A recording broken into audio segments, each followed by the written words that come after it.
Maitumbala ka mga kuring sa inyong balay? Tanan ay hanya kuring nga itong malain? Sini nga laragway, may isa diri ka bata nga iya ngalan si Aning. Kag may aras siya nga kuring nga si Itom. Hibaloon naton kung maayo gid bala ang pamatasan sang kuring ni Aning o malain. Si Aning may pinalangga ang kuring. Isa ka adlaw, nakakita si Aning sang gamay kag itom nga kuring. Nagapanago ini sa idalom sang kahoy nga bayabas. Ano ay handa yon ang ginuumbra ni Aning sa nakita iya nga itom nga kuring? Hibaloon naton sa sunod nga kabanata. Gindala ni Aning ang itom nga kuring pauli, kag ginhatagan sang pagkaon kag tubig. Ginalanan niya ini sang itom. Buot-buot gali si Aning kay ginpakaon kag ginpainom niya sang tubig ang iya nga nakita nga kuring. Kag ginalanan niya pa ini sang itom. Apang wala nagustuhan sang ginikanan ni Aning ang iya itom nga kuring. Ang itom nga kuring hindi maayo. Siling nila. Ibalik ina sa kung diin mo ginpulot. Nasubuan gid si Aning. Pero nagpromisa ini nga iya gid atipanon si itom kag ini hindi maghatag problema. Ginatipan ni Aning si itom sang maayo. Ginapakaon niya ini kag ginapainom. Si itom nangin maayo gid nga kaupod ni Aning. Mainabyanan ini malimpyo kag mabuot. Nami gali mag-alaga si Aning kay nangin maayo nga kuring ang iya itom nga kuring. Nangin mainabyanon ini malimpyo kag mabuot. Wala na dugayan, isa ka puti nga kuring ang nagkadto sa ila balay. Nagpanakab ini sang pagkaon ni Aning. Kag si itom lang ang nakakita kag nakahibalo. Ano ay hanang obrahon ni itom sa puti nga kuring. Isa ka adlaw, nagbalik na naman ang puti nga kuring. Kag nagpanakab naman sa pagkaon ni Aning.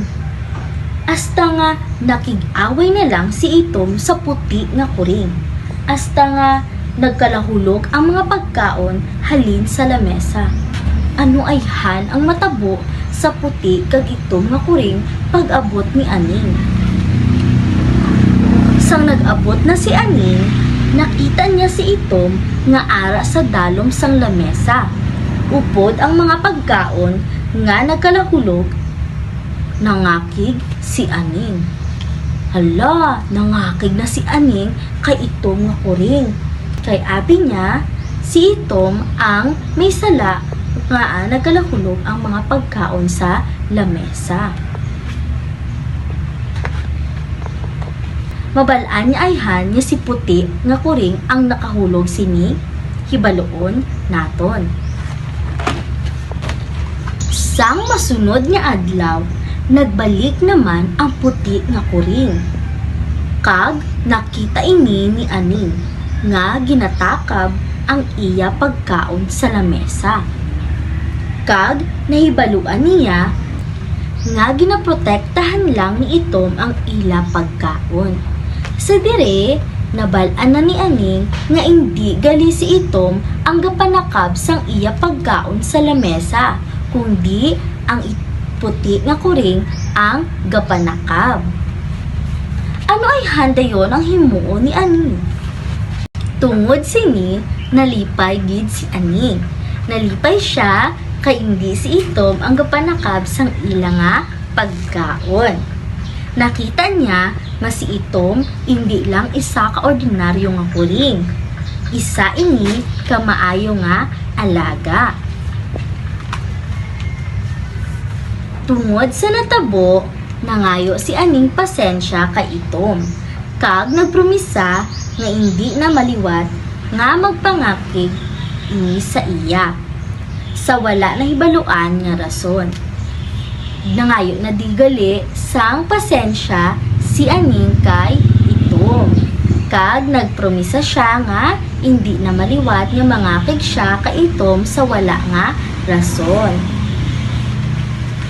Aning moral lesson.